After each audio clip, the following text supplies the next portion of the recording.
What's up, everybody? So I did this live that was a spontaneous thing. I was just shooting from the hip, but a lot of people listened to this. We had thousands of people there live, and they said, please, please, please record this somewhere, put this somewhere so that I can listen to it again. It was incredibly healing and valuable for me.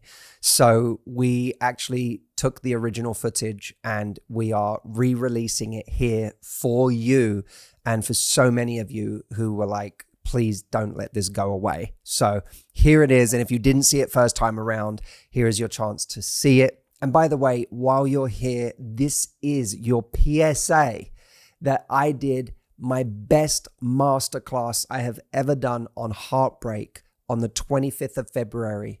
If you weren't there live, or if you were, and you know how great that was and you want to share it with other people, this is your chance to see it before it goes away. The replay is available at lovelifereplay.com. This could easily have been a program that we charged for. We didn't. We just put some of my best heartbreak content inside this session for you, and it disappears this Friday the 28th at midnight Pacific time. So make time in your diary today to go and watch that, and watch it today, because once you watch it, you're going to have 10 friends that you want to share it with as well, and you want them to watch it before it disappears. So go check it out before it disappears, lovelifereplay.com, and enjoy this video today. I'm really excited to spend some time with you today. I'm spending time today talking about something that is very close to my heart, which is the theme of heartbreak.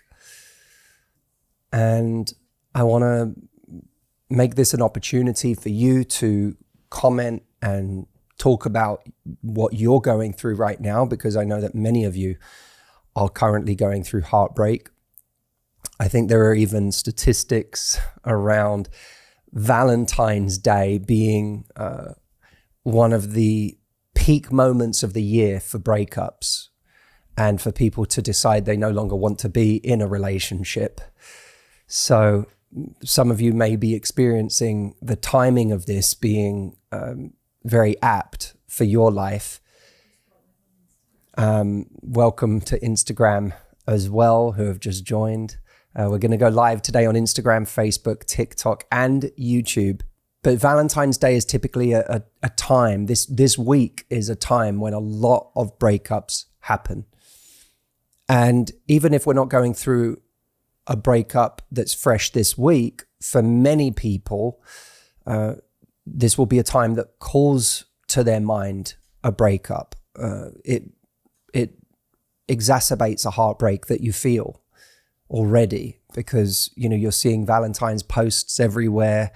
I mean, even, my God, the newsletters that I'm getting today from companies that really have nothing to do with love whatsoever, but are still talking about products that somehow relate to Valentine's Day. I don't know how, but it's bombarding us from every direction. And for those of you who are experiencing a heartbreak today or this week, this will be very raw for you. For those of you for whom Valentine's Day reminds you that you have lost someone recently, then this will be a hard time for you. And if you're someone who is single and has been single for some time and deeply, deeply wants to find love, Valentine's Day is a stark reminder of the heartbreak that we feel in not having found love yet. So there are different kinds of heartbreak, aren't there? There's acute heartbreak from having been freshly broken up with, or having to break up with someone who we know wasn't right for us, but we still love. There's chronic heartbreak that comes from either not being able to get over someone from the past, or perhaps never having found someone in the first place and getting to an age in our lives where we really thought that, or hoped that we would have found love by now, and we still haven't. And so we're chronically heartbroken. We live with this sense of heartbreak, that our life has not panned out in this area the way that we had hoped. I want to talk about these various forms of heartbreak today. And if you want to continue the session that I'm doing today with me on Tuesday of on the 25th of February, I should say, it's going to be on a Tuesday. I'm going to be doing a live session with all of you to work through heartbreak and to help and to give you the best of what I know. We're going to start that today. If you want to continue with me, comment the word heal if you are on Instagram or Facebook, and I'll send you a link so that you can join that. It's completely free. And if you're on YouTube or TikTok, you can go to lovelifetraining.com, which is that link right there, and sign up. Well, I'd love to hear from some of you on this subject. While I'm waiting for comments, and actually one of my team is going to be pulling some questions for me here. If the team can pull any questions that they think would be wonderful for me to answer, that would be great. I want to start by saying the obvious, but I think the thing worth mentioning, which is that in times of heartbreak, there are plenty of well-meaning people who give us lots and lots of advice and tell us the best ways to cope, tell us the best ways to move on, tell us the best ways to not think about it or to reframe it into something positive. And a lot of the well-meaning advice we get when we're heartbroken can really fall on deaf ears, because we are in a very specific place. And it's so visceral. I can remember a heartbreak in my life, just driving to the gym. It was all I could do to try to just get myself somewhere where I might do something useful. And I was driving to the gym, and I remember driving along a road near my house and crying in the car, just on my own, just crying, driving to the gym. And I remember getting there, and there was someone who was my trainer at the time. And the first thing I did, I remember this so vividly, the first thing we did was jump on a rowing machine for 5 minutes. And I couldn't say a word the whole time. And he knew something was deeply, deeply wrong. And I just was rowing, and like a zombie, unable to speak. And then I tried to gather myself 5 minutes later, and he looked at me, and he almost didn't even ask what was wrong, because he knew something was really wrong. And I could tell he didn't really know what to say. He just was saying, "I'm sorry." And I found myself start to well up in the gym as I was trying to lift a weight. And I said to him, "I'm sorry, I have to go. I can't be here. I have to go. I can't be here." And I couldn't even bring myself to do this thing that, in theory, what do people say? Go do the things that are good for you. Go do the things that will make you feel good. Go work out. Go, hang out with friends.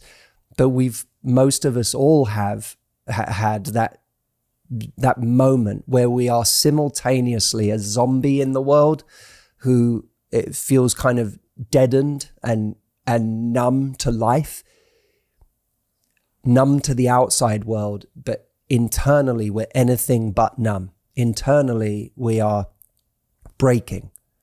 It feels as though we are breaking to pieces, and we have no idea how to handle the amount of pain that we're in. That's, what genuine heartbreak feels like.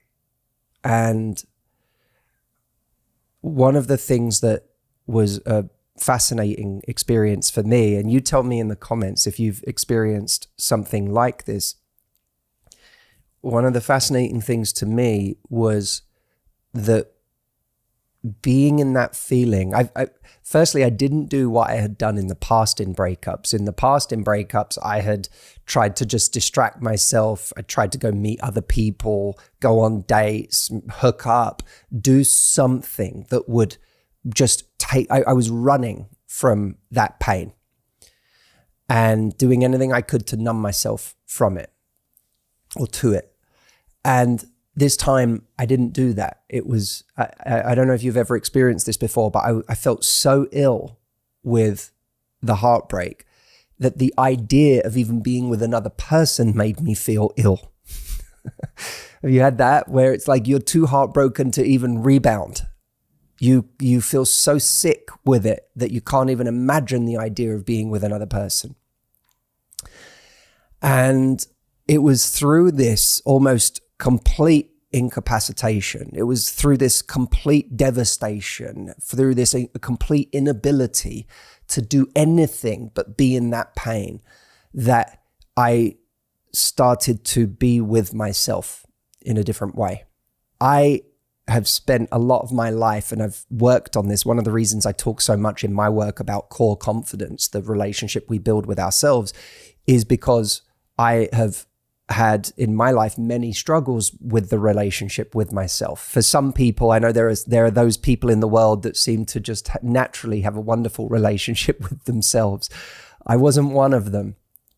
And it took me a long time to figure out what it meant to be kinder to myself. It's taken me a long time to get to a point of realizing what it meant to be compassionate to myself, to have a good relationship with myself. And there was this interesting thing that happened to me during the worst heartbreak of my life, which was that I was so battered and so sad, so deeply sad, so inconsolable, that I actually began to feel a sympathy for myself. It was a sympathy that I don't think I had allowed myself other times in my life. You know, usually in my life, when something bad happened, usually when I failed at something, normally when I got hurt, I would go to a place of self-blame. I would go to a place of self-loathing. But I was in such a terrible place, and I felt so wounded that maybe for one of the first times in my life, I actually felt genuine sympathy for myself. Does anyone relate to that in the comments right now? I'm just curious. Sylvia, it sounds like maybe you relate. Does anyone else relate to that feeling of feeling so bad that finally you're actually able to access a kind of sympathy for yourself? Christina on TikTok, Punisher on TikTok, you can relate. Punisher sounds like a name where you'd be hard on yourself. Dee, Be Kind, Be True, yes. Stephazoid, yes, on Instagram. Emma, Caroline on Facebook. So there was something special that happened when I began to, I actually was able to access that sympathy for myself. Something really special happened. I started to get closer to myself in a way that I hadn't before. I certainly got closer to myself than I was in the relationship, because when I was in the relationship, I absolutely was not close to myself.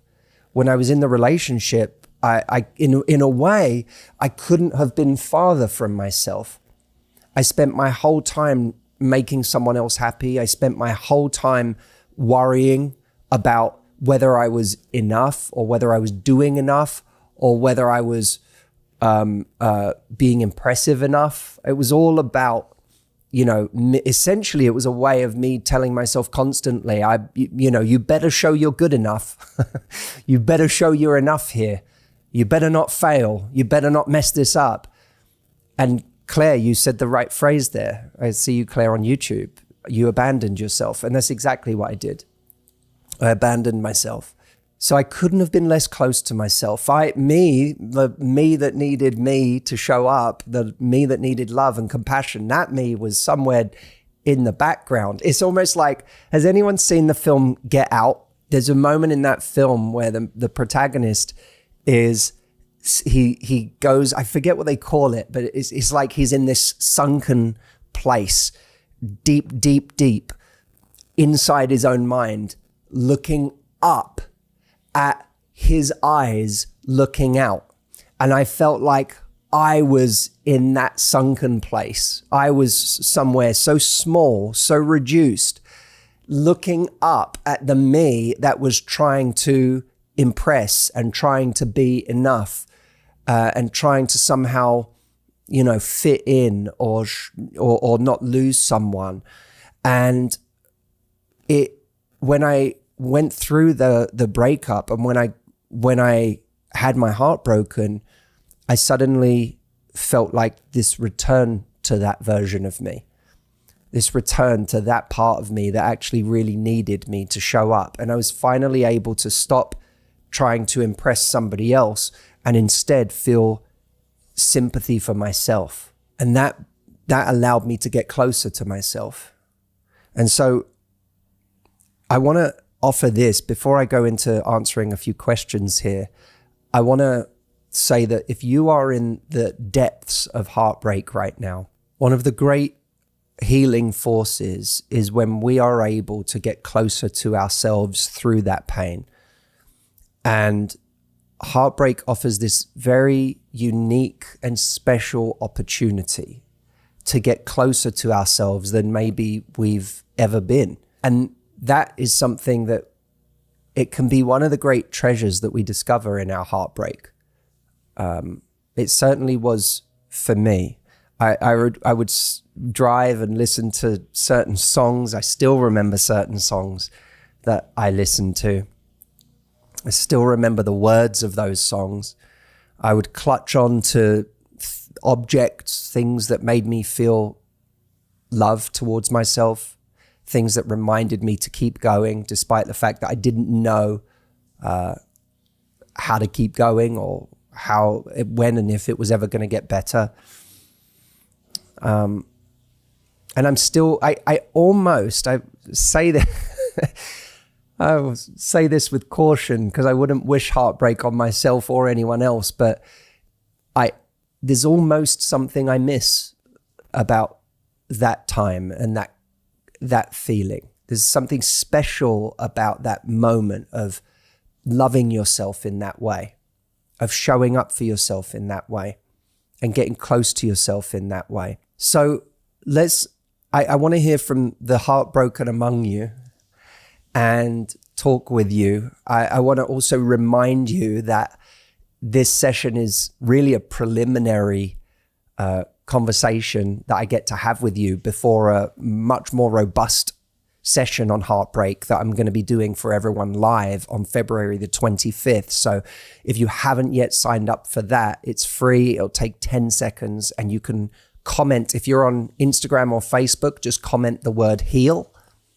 HEAL, heal. And if you're not on Instagram or Facebook, if you happen to be watching this on TikTok or YouTube, that won't work, but this will. You can open up a new browser and go to lovelifetraining.com and sign up for free there. Very good. All right. Well, let's look at some of the questions that have come in here.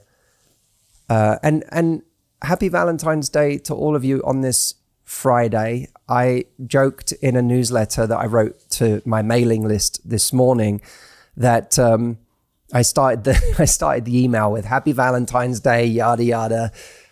Who really cares? Let's get on with the email. And I feel a bit like that, if I'm honest, about Valentine's Day. I'm married now, and in theory, Valentine's Day, would be something that we would be celebrating. But me and my wife Audrey don't really care. We care about birthdays and Christmas, and but when it comes to Valentine's Day, really neither of us care at all.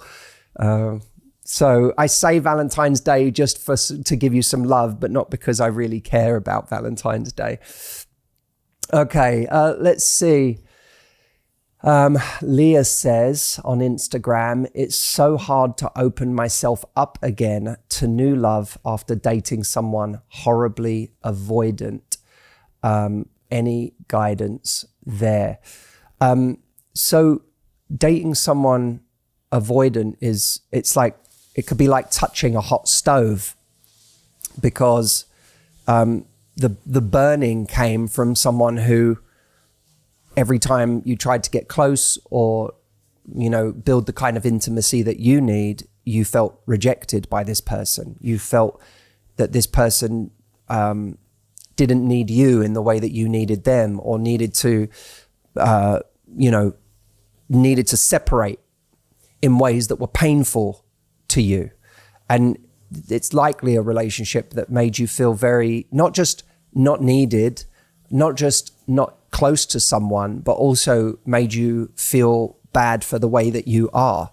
It invalidated the way that you are and made you feel like the strange one, made you feel like the weird one for being how you are.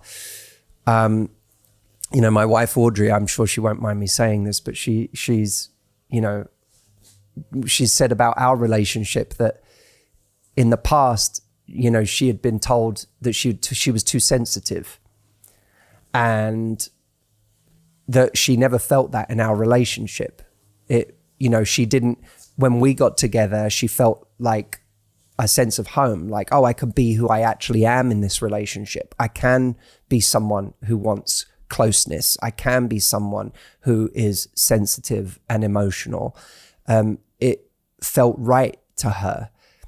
And so, but it's easy when we've touched the hot stove enough of people who have invalidated us and made us feel like we're strange for being the way that we are. It's easy to feel like now dating itself is the hot stove. Relationships themselves are the hot stove. What we have to remind ourselves is the hot stove is the kinds of people that aren't right for us, not love in general, not people in general. So what we need to get better at is sensing the heat on that stove when we notice it, when someone does invalidate us early in dating, or when we do express our needs more openly and honestly than perhaps we have done in the past, and someone doesn't respond in the right way, or someone shows us that they can't provide what we need, or that they truly don't understand what we need. We sense the heat and we say, oh, okay, this is the hot stove again. This isn't for me. Or I'm going to have a conversation to see if I can bring the temperature down and see if this could be for me. But what I'm not going to do is ignore the hot stove in the future. It's not dating and love that has been a problem for you. It's giving too much time and energy for too long to people who have hurt you or invalidated you or not been able to provide what you need. Remember, you now have the resources and the tools to be able to say no to the wrong thing and say yes to the right thing. Let's see. I want to find some heartbreak questions here. Yeah, P.S. Angelique. Angelique, okay, great. P.S. Angelique says, talk about how hard no contact is, especially when it seems so easy for the other person. Well, this is a key thing that we do in a heartbreak, is we try to imagine what the other person might be feeling. And we hope, some part of us hopes that they are hurting as much as we are, that they are finding it as hard as we are. We hope that they're going to realize what a mistake they are making and that they're going to come running back. And I think many of us have had that situation where our friends, in an effort to be kind to us, to support us, to rally around us, told us that, they'll be back. Don't worry about that. Oh, they're going to realize how stupid they've been and they're going to be back. And our ego fed on that. We fed on this idea that, yes, they will be back, won't they? They are going to realize what a huge mistake they've made, only to find that they never did come back. Has anyone had that experience? You were waiting and waiting. Your ego was waiting and surviving on this idea that this person would come back to you and that the karma would come around, and they just never did. Or certainly they never did in the way that you had hoped. Who here has had that experience, which is a particular kind of ego death when that happens? Nick, I see you on Instagram. You've been through that. Angie Cruz on TikTok. You can relate to that. So Sushri, yeah. And really the kind of the hope that during the no contact period, someone is going to come back and text you is not just a hope from our heart that really wants this to happen again. It's also a hope from our ego that wants to, feel like it can survive this, because the way that ego survives is by someone coming back and telling you they've made an awful mistake and begging for forgiveness. That's the way our ego survives. The way our ego survives is that this person it turns out they weren't rejecting us after all. They were just, they were just making a silly decision. Our ego getting involved in that way, in a sense, that thing I said at the beginning of this live, where I said that during my worst breakup, it was a chance to get close to myself, and it was a chance, I developed a genuine affection for myself. The ego gets in the way of that, because ego says, I want to come out on top, instead of, I want to support myself. I want to show up for myself. I want to be there for myself. I want to use this opportunity to get closer to myself. Ego says, I want to win, or I want to have not been rejected. I want to feel enough.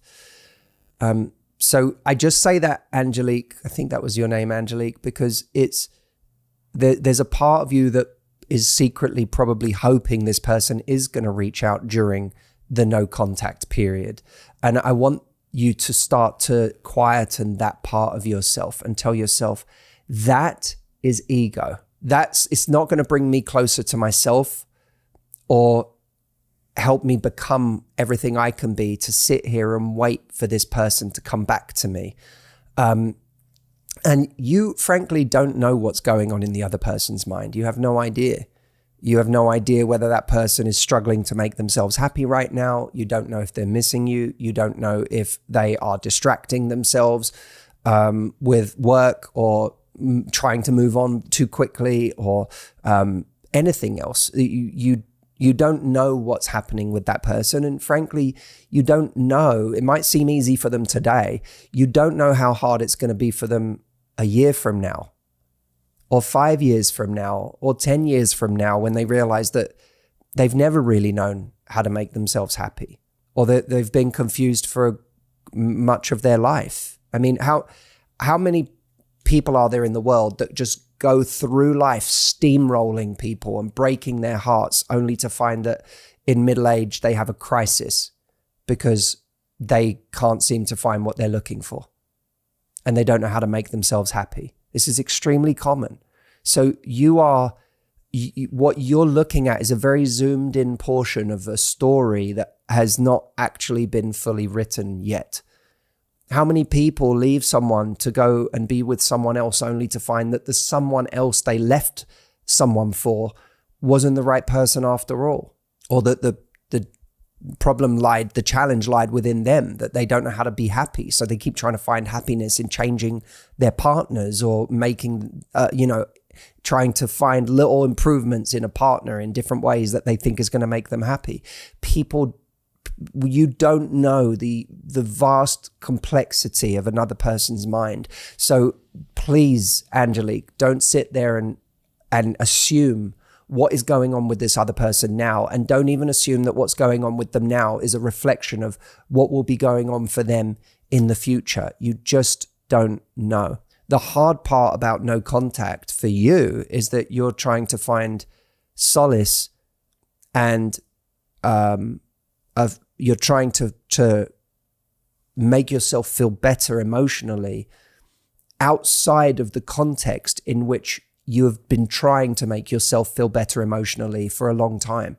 In other words, if you were in a relationship for a long time, you found your emotional support within that relationship. And even if you weren't very successful because that person didn't provide a lot of emotional support, or constantly was the source of your anxiety, that was where you attempted to find your emotional support. That was where you attempted to feel better, which is why, in a relationship, what happens? If we have someone that makes us feel anxious, we crave their attention, we crave their love, we crave a feeling of safety that they can give us by finally showing us love or support, or telling us how much they care about us, or making us feel safe. We don't get it often enough in those kinds of relationships, but it's still where we seek it. And so when you're in that habit of seeking love, seeking safety, seeking support in the relationship, and all of a sudden the relationship is no longer there, you're in the no contact period. Initially, that reflex doesn't know where to go. That muscle memory of anytime I need love or support, or anytime I need to feel good enough, anytime I need to feel like I'm going to survive this life and not going to die, I've gone to that person. And now that's the very person I'm not supposed to text anymore. I'm not supposed to call anymore. Your mind doesn't know where to go with that. Your nervous system doesn't know where to go with that. And so there is this kind of existential breaking apart of the norms, going, what do I do? Where do I go? It's like suffocating. I can't get the air that I need. And we don't know how to get it in other ways. Not yet anyway. So these are the struggles. And these, by the way, these are the things I'm going to be talking about in detail on the 25th of February. We're going to go into this more and really break it down. I'm going to give you a roadmap for working on all of this and for working through all of this, and even a roadmap for getting closure. I really am excited about this. We've been working so very hard on this over the last couple of weeks, and we're going to continue to work really hard on it for the next week. Right now, I'm shooting from the hip in a live, but when we're together on the 25th of February, you're going to be part of something that I've worked many hours on with my wife, Audrey, who's sat over there right now, and we work on these things together. We will have worked many, many hours on putting together something that's going to help you. And I'm only doing it once, by the way. I'm going live. I've not done anything like this on Heartbreak in years, especially going live to such a big audience. We're going to be doing it with people all over the world. And you could do it from anywhere. You could do it from work, from your car, from home, wherever you are. You can sit and watch and listen to this session. But please be there, because it is happening this once live, and it's happening on the 25th of February. If you are heartbroken, this will be the most important hour you can spend this year. So please don't miss it. If you are on Instagram or Facebook, comment the word heal, comment that now. And if you are on YouTube or TikTok, just open a new browser, because that won't work. If you're on Instagram or Facebook and you comment the word heal right now, you'll get a message from me giving you the details for how to sign up. Take 10 seconds. It's free. Anyone can come. But if you're on YouTube or TikTok, that won't work. You have to go to lovelifetraining.com. The link is right up there. If you look, if we could just pop that link on the screen, David, that would be great. Lovelifetraining.com. If you just open a browser and type in that link, it'll take you 10 seconds to sign up. I see a bunch of you doing this right now. Tiger Feet, I see you writing heal on Instagram. Casey Keeper with Selma, Aisha. This is great. Anna, I'll send you the link, all of you. This is great. Okay. I'm really glad that we're having this time together today. Who feels like there was something very serendipitous about you being here during this session right now, given how you're feeling? Who here feels that it was almost too perfect, that you're going through what you're going through right now, and we're here together on this session? Angie Cruz, Sarah, Rose, Amy on YouTube. Yeah. Miss Mixed, sending you love. So let's answer another question, and then I will, I'll make sure, please, because I'm going to send you emails about the session on the 25th, but please put it in your diary now so that you don't forget this, so that you take the time off. And by the way, my advice to you for that session is really take the time. If you can mark it out now, don't book any meetings.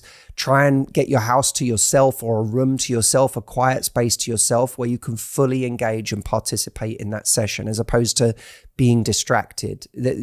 Think of how much productivity you lose. If you're trying to be productive, think of how much productivity you lose by being heartbroken, by not feeling better. You know, if you're trying to manage other people at the same time, imagine If you could just take an hour for yourself, how much more present you'll be for those people by spending this time on yourself. Because when we're heartbroken, we're not present with our kids or our loved ones, our siblings, our friends, our colleagues. So give yourself an hour of true presence so that you can show up differently in your relationships. This is the best hour you can give yourself, but only if you're truly present for it. So be present for it. Let's do one more question. Audrey, any questions in particular you like the look of? Let's see. Or Vanessa, do we have one on heartbreak here that we can help with? Let's see. Megan says, should we date as a distraction from our heartbreak? You think we've already answered that one? No, maybe. Well, let me answer it quickly. But Megan says, should we date as a distraction? It will help you get over them, that saying. Look, I think that we're more likely, we shouldn't judge ourselves for the things that we do in the moment to move forward or to try to distract ourselves or even numb ourselves, because we're doing that because we're in pain. But there are better ways to get out of pain, and there are worse ways to get out of pain. And the problem with dating someone else is it's one of those things that often leaves us with an even bigger hangover afterwards, especially because when we're in a vulnerable state, we're less likely to run into the arms of someone kind and someone who helps us. We're more likely to run into the arms of someone who is unhealthy or someone who treats us in very flippant ways, or some people who discard us very easily, or just unhealthy dynamics. You can find someone who is kind, but you get into a very codependent dynamic because you're not going there we say, it's just a bit of fun, but very quickly that fun morphs into a kind of dependence. I'm now looking to this person for my validation. I'm now looking to this person to make me feel better. I might race through the initial stages of dating to get, to get intimacy. And all of a sudden I find myself in a relationship that isn't right for me or that I don't really want. And I'm breaking someone else's heart by having to leave it, or they're breaking mine when they leave it. We're liable to make a lot of bad decisions from that place.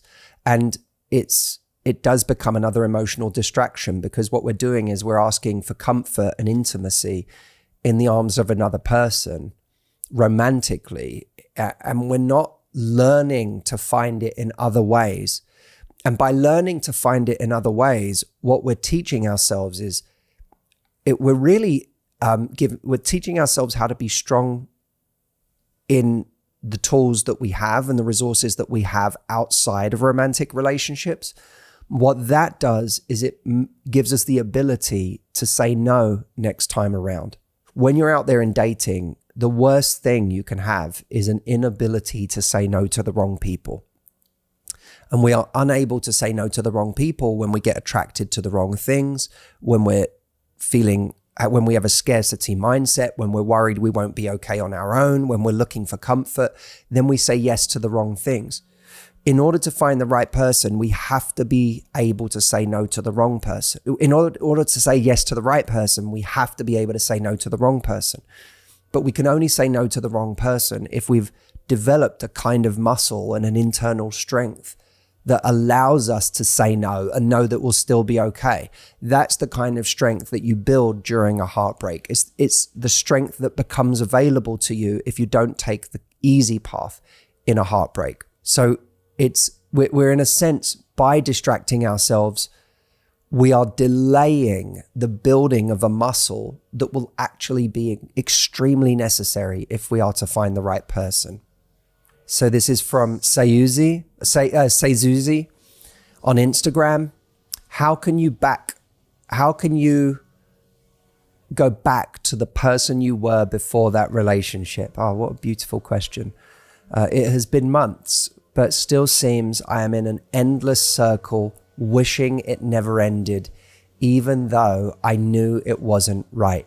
Tell me if you've had an experience like this before. This is a very common experience. You start dating someone, and maybe dating that person, that particular person, scratches some kind of an itch. Maybe that person is particularly handsome or beautiful, and that kind of, not only does that trigger attraction, it also triggers our own insecurity at not being attractive enough. And when that triggers our insecurity, we want to prove that we can get this person in order to quiet that insecurity. So now we make it our mission to get this person, regardless of how they treat us. We just think, I just want to know that I can get a person like this.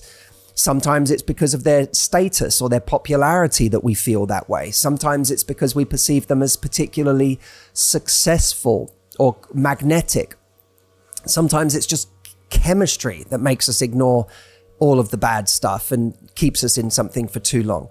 But there's something that kind of had this pull that pulled us into the relationship. And what began perhaps as this attraction and this feeling of wanting to prove we could get someone starts to, with each day of investment, with each way that we show up for the relationship and become more invested in it, it starts to turn into a feeling of love. We start to feel like, oh, I love this person. Of course, when we invest in someone enough, we do love that person in a way. We are acting as a loving person towards that person, and we do so much for them that we actually start to believe our actions. We start to say, well, I must be in love. Otherwise, why would I be doing all of this? Why would I be going through all of this? That, this is an amazing thing that I'm trying to hold on to. I love this person. This is, by the way, what happens to a lot of people when they start by just having a bit of fun. But, because of some good qualities that person has and because of some kind of magnetic attraction, what started as a bit of fun turned into a situation where we fully loved this person and couldn't get them off our mind. And they became a bit of an obsession to us. And of course, we all know those stories. We lose ourselves trying to please someone. We forget kind of what's important to us. We lose connection with the people, the places, the things, the activities that are important to us. Everything just becomes about being there for that person and trying to keep the relationship alive. And as we separate ourselves from all of the things that are important to us, it sort of starts to feel existential, that we must keep this relationship alive because this relationship is the headline of what we have in our life. The more we disconnect ourselves from all those things that we had and were and loved before the relationship, the more we start to think this relationship is all I have. And if I don't have this, then what do I have? So when, say, Zuzi, you say, how do I go back to the person that I was before that relationship? I want to remind you of a couple of things. Firstly, that this relationship was a reflection of certain parts of you or certain needs or certain desires that were there before this person ever arrived on the scene. So if someone particularly attractive comes along and all of a sudden it triggers you because you go, oh my God, they're amazing. Oh my God, I'm not good enough. Oh my God, can I get them? That speaks to an insecurity that was there prior to this. That in a sense, that could have been another attractive person and not the person that you fell for. So that part of you that existed before this person, and that part of you still wants to be seen, and that part of you still needs your compassion, and that part of you still needs you to show up and show them that they're good enough. In fact, post-breakup is a chance to go back to that part of you and say, what happened there? What happened to us? Well, someone came along and they were able to distract us with how gorgeous they were or how successful they were or how charming they were or how charismatic they were. And they kind of triggered that part of us that didn't feel good enough and didn't feel attractive enough. And so we just started trying to please that person. But, I'm that part of you, that part of us that didn't feel good enough. I'm now going to tend to that part of you now. Instead of looking for another person to make us feel good enough, I'm now finally going to tend to this part of you. I'm going to show up for this part of you. You know, I'm not going to allow that to happen to you again. And the way I'm going to do that is by getting closer to you. So part of going back to the person you were before that relationship is to go back and look at what happened to a part of you that made this relationship a possibility in the first place. It's also part of this is to go back to what were the things that I was doing prior to that relationship that felt like me. Maybe things I stopped doing, maybe people I stopped being close to. What was going on in my life that I got divorced from in that relationship, and how might I get back to that? Or, and this perhaps is even more interesting, perhaps I should, rather than trying to blindly go back to who I was before this relationship, maybe I should think about who I've become and the ways that I'm starting to learn about myself after this relationship. There will be parts of me today that are drawn in new directions, and there'll be these little voices in me that have matured and grown, and maybe even grown beyond my conscious understanding. I feel, maybe you feel pulled in a certain direction.